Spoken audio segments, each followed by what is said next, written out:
Can you create a persistent link to digital content from one of my college's library's eResources? Yes, you can. Why? Your college's library has signed license agreements that permit authorized users to use and access content within the eResources they subscribe to. In order to search for and access content within these eResources, you will be required to log in with your college-assigned username and password. This information identifies you as an authorized user. When you find content like an article you'd like to share with your students, you are permitted to do so by using a persistent link.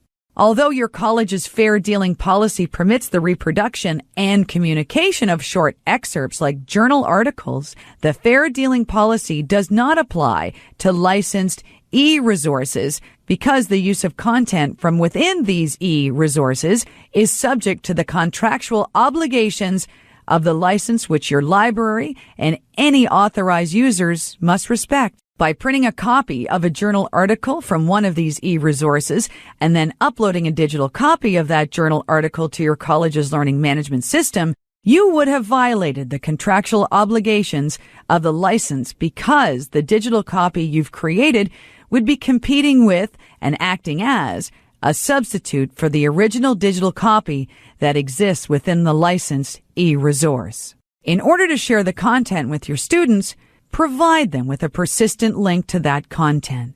When your students click on a persistent link, they will be prompted to log into the eResource with their college-assigned username and password and then be taken directly to the content you've selected. The URL that appears at the top of your browser is unique to your logged-in session, so this is not the link you want to provide to your students. There are a number of ways that persistent links can be provided, and sometimes they vary from one eResource to another. Permalinks, document URLs, and digital object identifiers are the most common forms of persistent links. Academic Search Complete is an example of an eResource that uses a tool called permalink to provide persistent links to content. When you find an article through this eResource, refer to the toolbar on the right-hand side of your screen.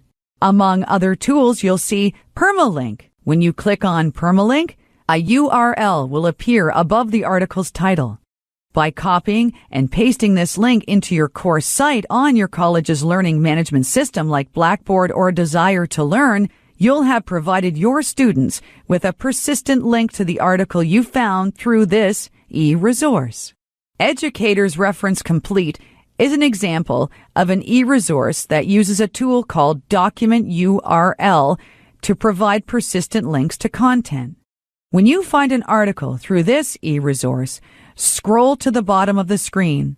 Among other pieces of information like references and source citation, you'll see Document URL.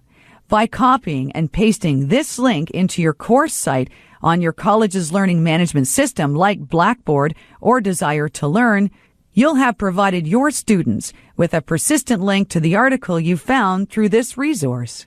Academic OneFile is an example of an eResource that uses a tool called DOI, which stands for Digital Object Identifier, and it is used to provide persistent links to content. When you find an article through this eResource, you'll see DOI and a link listed below the article's title, author, and source.